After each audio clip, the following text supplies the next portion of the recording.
하이 에브리바디. 네, 여러분들과 함께 전기기기를 같이 공부하고 있는 최희동 선생님입니다. 여러분들 방학 잘 보내셨나요? 예, 저도 2주밖에 안 되는 짧은 방학이었지만 그래도 이 방학이라고 하는 기간은 우리한테 다시금 공부할 수 있게 하는 힘을 제공해주는 기간 같습니다. 자, 어찌됐든 계약을 했습니다. 여러분들 계약을 했으니까 1학기 때 여러분들 못다 했던 공부들 다시 한번 정리해 보시고 이제 선생님하고 같이 유도전동기, 전기기기 중에서 유도전동기 같이 배워보도록 할게요.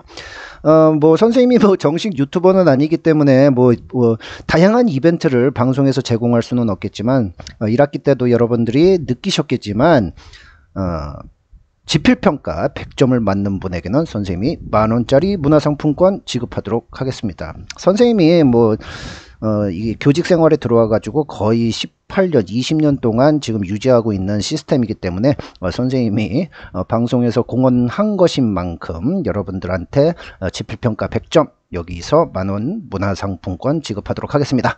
자, 어찌됐든 각설은 여기까지만 하고요. 오늘은 이제 이번 학기 2학기부터 선생님하고 같이 공부할 과목은 바로 유도 전동기가 되겠습니다.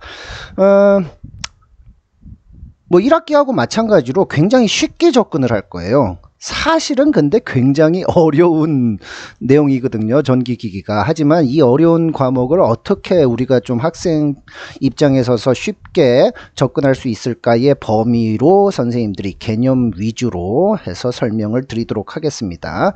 자, 우리가 이제 배워야 될 거, 유도전동기에서 배워야 될 거는 원리와 구조, 그 다음에 이론. 동기기에도 원리와 구조 있었고 이론이 있었습니다. 그 다음에 동기기에는 종류 이런 거는 없었어요. 특성은 있었습니다. 특성시험 3가지 특성시험이 있었죠. 그래서 유도전동기는 근데 종류가 들어갑니다. 그 다음에 유도전동기를 어떻게 운전하고 어떻게 테스트할 것이냐, 이렇게 지금 챕터가 구성이 되어 있네요. 자, 교재 188페이지하고 189페이지를 보시게 되면 이 유도전동기를 공부를 할 적에 어떤 키워드들이 있는가 소개를 시켜줍니다. 자, 그 내용 같이 볼게요. 선생님은 조금 다릅니다, 화면이. 자, 선생님 같은 경우는 지금 여러분들 책하고 똑같아요. 구조는 선생님이 똑같이 업어왔기 때문에 대신에 이제 색깔이 좀 다를 뿐입니다. 자, 원리와 구조에서는 아라고의 원판이라는 내용이 갑자기 나옵니다. 당연히 원리가 있겠고 구조 있겠는데 그 중에서 그럼 구조가 이렇게 돼 있으니까 아라고의 원판이 원리가 되겠구나, 우리가 유추해 볼 수 있겠죠. 그 다음에 유도전동기의 이론이 있어요. 이론에서 동기발전기하고 똑같은 흐름으로 봐주신다면 당연히 동기발전기에서도 등가회로 있었습니다. 동기기에서도 등가회로. 그 다음에 동기기에서도 회전수가 있었죠. 그래서 유도전동기하고 유도전동기도 마찬가지로 회전수라는 내용이 나옵니다. 하지만 조금 다른 내용이 이 슬립이라고 하는 단어가 이제 용어가 튀어나옵니다. 슬립.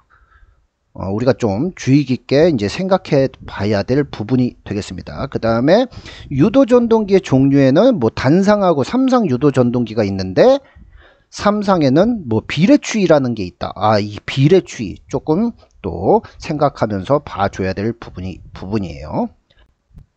그 다음에 유도전동기의 기동법을 보면 농형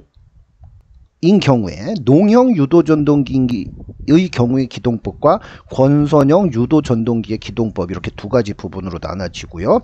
그 다음에 기동, 운전을 시켜놨으니까 속도 제어는 어떻게 할 것이냐, 1차 전압 제어, 1차 주파수 제어, 2차 저항 제어, 이렇게 3가지 방법으로 한다. 이런 속도 제어 방법이 있겠고, 그러면 속도를 제어했으면 동기기기 같은 경우는 속도 제어가 안 됐죠. 그게 가장 큰 단점 중에 하나였어요, 동기기기가. 왜냐하면 동기기 같은 경우는 동기속도 NS는 P분의 120F 정해져 있었죠. 그러니까 속도 제어가 안 됐지만 유도전동기는 속도 제어가 된다는 거예요. 그렇기 때문에 우리가 실생활에서 많이 활용되고 있는 거죠. 그 다음에 이제 돌려놨으면 멈출 수도 있어야 되죠. 멈출 수도 있어야 됩니다. 그래서 그 제동 방법, 발전제동, 역상제동, 회전제동이 있더라. 그 다음에 이 운전과 시험은 이제 어떻게 할 것이냐, 이렇게 봐주시면 되겠습니다. 그래서 여러분들이 이 유도 전동기를 공부를 할 적에 교재 188페이지서부터 189페이지에 나와 있는 이 로드맵을 잘 활용하시면은 공부가 깔끔하게 그리고 또 이렇게 체계적으로 정리하시면서 공부하실 수 있을 거예요. 자, 그러면 말이죠. 오늘 첫 시간이니까 유도전동기의 원리와 구조, 그 중에서 이제 원리 부분을 보도록 하겠습니다.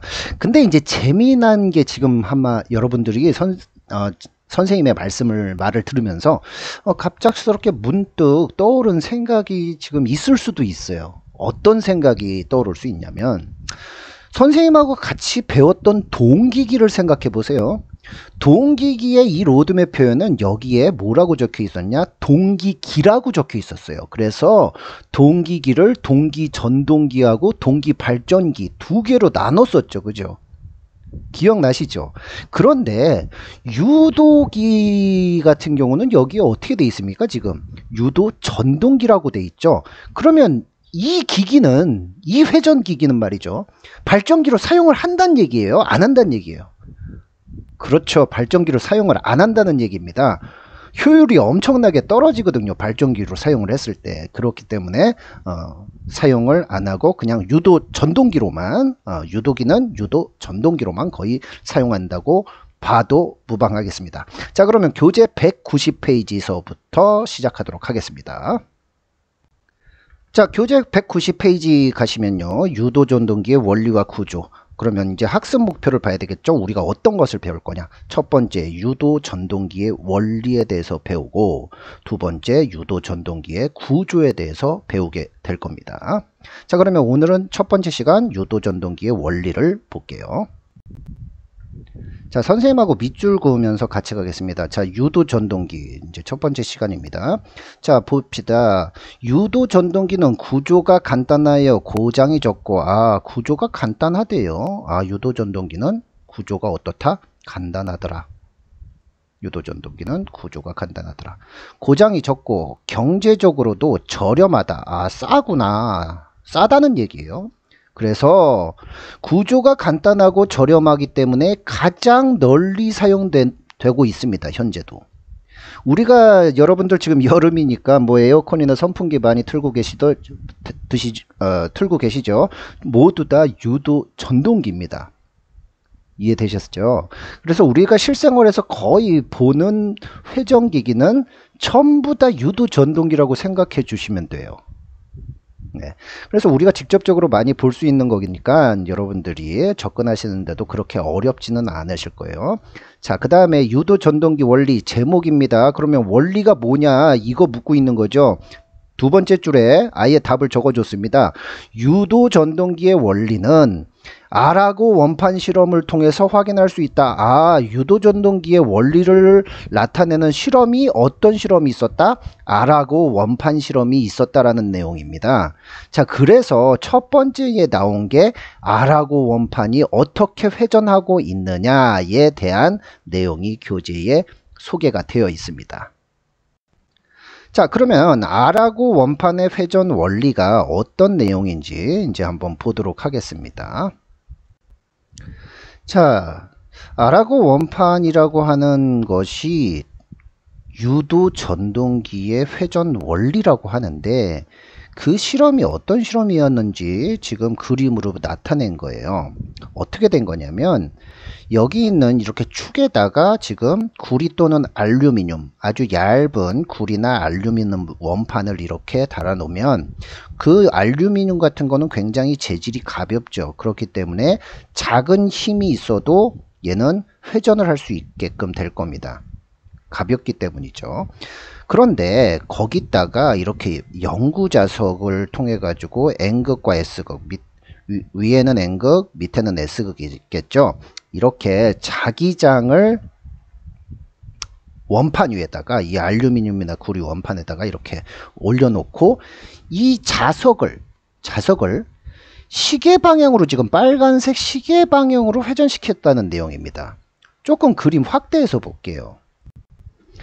자, 이렇게 시계 방향으로 회전했을 때 영구자석을 회전시킨 겁니다. 이 원판을 회전시킨 게 아니라 영구자석을 회전시킨 거예요. 자, 영구자석을 회전시킬 적에 이 원판에서 무슨 일이 발생할 것이냐라는 내용이에요. 자, 구리나 알루미늄도 여러분들 도체예요, 아니에요? 구리 도체죠. 알루미늄도 도체입니다. 그러기 때문에 여기서 플레밍의 오른손 법칙을 만약에 적용을 해보세요. 자기장 영역 안에서 보세요. 영구자석이 지금 시계 방향으로 움직인다라고 한다면, 만약에 이 원판의 입장으로 보세요. 원판의 입장으로 보면 영구자석이 시계 방향으로 움직이고 있다면, 원판의 입장에서 본다면 당연히 이 원판이 반시계 방향으로 지금 움직이고 있다라고 보시면 되죠. 이 얇은 판의 두께가 도체라고 보시면 됩니다. 요 자기장 영역 안에서 만약에 도체가 이렇게 있잖아요. 그러면 영구자석이 시계 방향으로 회전할 적에 도체의 입장으로 본다면 도체는 어떻게 회전하는 거예요? 반시계 방향으로 회전하는 거죠. 그렇기 때문에 자기장 영역 안에서 도체가 움직이면 그 도체 양쪽 끝에는 뭐가 발생한다고 그랬어요? 기전력이 발생한다고 그랬죠. 그래서 나온 게 지금 첫 번째 B번 그림이 되겠습니다. 프레밍의 오른손 법칙을 적용해 가지고 이 N극과 S극의 방향은 시계 방향인데, 당연히 이 원판의 입장에서 본다면 어떻게 도는 거예요? 지금 위쪽으로 반시계 방향으로 돌게 되겠죠. 그럴 때의 기전력은 이 축의 안쪽 방향으로 이렇게 지금 들어가는 전류가 형성이 된다는 겁니다. 그런데 말이에요. 이렇게 들어가는 전류가 다시금 어떻게 되냐면, 기전력에 의해서 맴돌이 전류가 발생해요. 왜? 회전하고 있잖아요, 지금. 그리고 얘가 이 자석이 계속 회전하는 거잖아요, 반시계 방향으로. 그럼 지금 모든 영역에 있는 도체에 전부 다 영향을 준다는 거겠죠. 그래서 맴돌이 전류가 발생한다는 거예요. 그렇게 되면 어떻게 되는 겁니까? 다시 도체는 자기장 영역 안에 있는 도체에 맴돌이 전류가 생겼다 그랬어요. 기전력, 전류를 넣으면 뭐가 발생한다 그랬죠? 힘, 회전력이 발생한다 그랬죠. 그래서 플레밍의 왼손 법칙이 적용이 돼서 원래 원판의 회전은 어떻게 됐느냐? 요 시계 방향으로 다시 회전하게 된다는 내용입니다. 이해되셨어요? 자, 그러면은 생각을 해보세요. 위에서 처음에 시작할 때 N극과 S극을 시계 방향으로 돌렸더니 결국에는 판도 어떤 방향으로 돌더라? 시계 방향으로 돌더라 라는 내용이에요. 그 중간에 뭐 맴돌이 전류, 뭐 한자로는 와류라고 그럽니다. 와류. 그래서 여러분들 처음에 직류기 배울 때 손실에는 뭐 와류손이다, 뭐 부하손이다, 무부하손이다, 뭐 이런 거를 배우면서 거기서 와류손이 바로 맴돌이 전류라는 얘기예요. 자, 어찌됐든 간에 자석을 회전을 시켰더니 어떻게 판도 따라서 회전을 하더라 라는 게 아라고 원판의 회전 원리가 되겠어요. 그러면 여러분들은 교과서에다가 어떻게 적어야 되겠어요? 교과서에다가 아라고 원판의 회전 원리 화살표하고 여기다가 뭐라고 적어놔야 되겠어요? 유도 전동기의 회전 원리다 라고 적어두시면 됩니다. 자, 근데 우리가 1학기 때 배웠던 동기기하고는 조금 달라요. 동기기는 잘 들어보세요. 동기기는, 자, 여기가 지금 동기기는 회전 계자형이었어요? 회전 전기자형이었어요? 회전 전기자형이었죠. 그죠? 예. 얘도 마찬가지로 그러면 이제 전기자축, 회전자가 돌게 될 겁니다. 그런데요, 동기기에서는 회전자가 무슨 자석이었어요? 전자석, 거의 영구자석이란 말이에요. 왜? 일정한 직류 복권이나 분권 발전기를 통해서 직류를 공급해 가지고 일정한 자기장이 나오도록 만든 전자석이었잖아요. 하지만 유도 전동기 같은 경우에는 어떻게 된다? 아, 그냥 이렇게 구리나 알루미늄 원판으로 지금 회전시켰다라고 보시면 돼요. 이해되셨습니까? 동기발전기는 회전자가 전자석이냐 아니면 영구자석이냐 이 얘기고, 유도전동기, 유도기 같은 경우에는 그 회전자가 뭐로 돼 있다? 아, 그냥 일반 도체나 아니면은 그냥 일반 어떤 원통으로 돼 있다는 얘기예요. 자, 그럼 생각을 해보세요. 동기기는 안에가 회전자가 영구자석으로 돼 있으니까 그게 자기장이 회전하는 방향을 따라서 시간 차이가 없이 그대로 회전하겠지만, 유도기 같은 경우에는 어떻게 회전한다? 따라서 회전한다. 뭔가 따라간다는 얘기는 시간적인 차이가 발생하겠죠, 당연히. 예, 그런 내용이 이제 나중에 또 배우게 될 겁니다. 이해되셨죠? 자, 그래서 교재 192페이지에 유도 전동기의 회전 원리를 이렇게 설명을 해 놓은 것인데, 이게 아라고의 원판 회전 원리하고 똑같은 내용이에요. 그래서 이 부분은 선생님이 설명하지는 않겠습니다. 자, 그 다음에 나온 게 회전자계 발생 원리예요. 우리가 1학기 때 동기기를 배울 적에 선생님이 회전자계가 어떻게 발생하는지 수업 시간에 2극짜리로 보여드렸습니다. 직접 여러분들하고 같이 그리면서요. 어떤 그림을 갖고 했느냐. 자, 193페이지에 나오는 그림을 가지고 했었어요. 이런 내용을. 자, 그래가지고 삼상교류는 각각의 상마다 위상차가 몇 도가 났었죠? 120도의 위상차가 났었죠. 그래서 그때 T1 시간, T2 시간, T3 시간, T4 시간, T5 시간, T6 시간에 대한 2극짜리 회전 자계의 모습을 선생님과 1학기 수업 시간 거의 마지막 부분의 회전 자계의 모습을 봤어요. 그때 보면서 우리가 했던 얘기가 이게 유도 전동기에서도 그대로 사용되니까 여러분들이 알고 있어라 라고 선생님이 말씀드렸습니다. 그래서 선생님이 방송에서는 회전 자계가 어떻게 발생을 하는지는 굳이 설명을 드리지 않을게요. 그러면 오늘 수업은 지금 17분 정도 흘러가고 있지만 굉장히 오늘 수업은 하나만 배운 겁니다. 어떻게 보면요. 내용은 많지만요. 하나만 배운 거예요. 자, 그래서 이제 학습 정리 들어가 보도록 할게요. 자, 학습 정리 들어가도록 하겠습니다. 유도 전동기의 원리는 누구의 실험에서 나왔다? 아라고 원판 실험에서 나왔다. 그래서 유도 전동기의 원리가 아라고 원판 회전 원리다 이렇게 얘기하시면 돼요. 근데 이 아라고 원판의 회전 원리에는 누구의 법칙과 누구의 법칙이 공존하고 있어요. 플레밍의 오른손 법칙과 플레밍의 왼손 법칙이 공존을 하고 있더라. 누구 때문에? 이 맴돌이 전류 때문에. 이해되셨죠? 그 다음에 그러면 회전자계라고 하는 게 있었어요. 회전자계가 발생하는 원리는 뭐냐? 회전자계가 왜 생기느냐? 자, 이렇게 지금 유도 전동기의 고정자에다가 이렇게 권선을 120도 차이 나게 삼상 권선을 감아 놓고 여기다가 삼상 전기를 투입을 시키면 요 공극 안에서 자기장이 회전한단 말입니다. 자기장이 회전해요. 그 자기장이 회전하는 속도를 우리는 뭐라고 배웠죠? 동기속도라고 배웠어요. 그럼 우리나라에서는 주파수가 일정해요? 안 일정해요? 60Hz로 일정하죠. 그러면 NS는 P분의 120F라고 했으니 결국에 동기속도라고 하는 것은 극수에 의해서 결정된다고 볼 수 있겠죠. 이해되셨죠? 예. 그래서 선생님이 단상 2극짜리로 지금 1학기 말에 요 그림을 통해서 회전자계 발생 원리를 설명을 드렸던 겁니다. 자, 그러면 선생님이 이제 수업 시간에도 얘기를 아까 강의 시간에도 했지만 마지막 질문을 하나 걸어놨어요.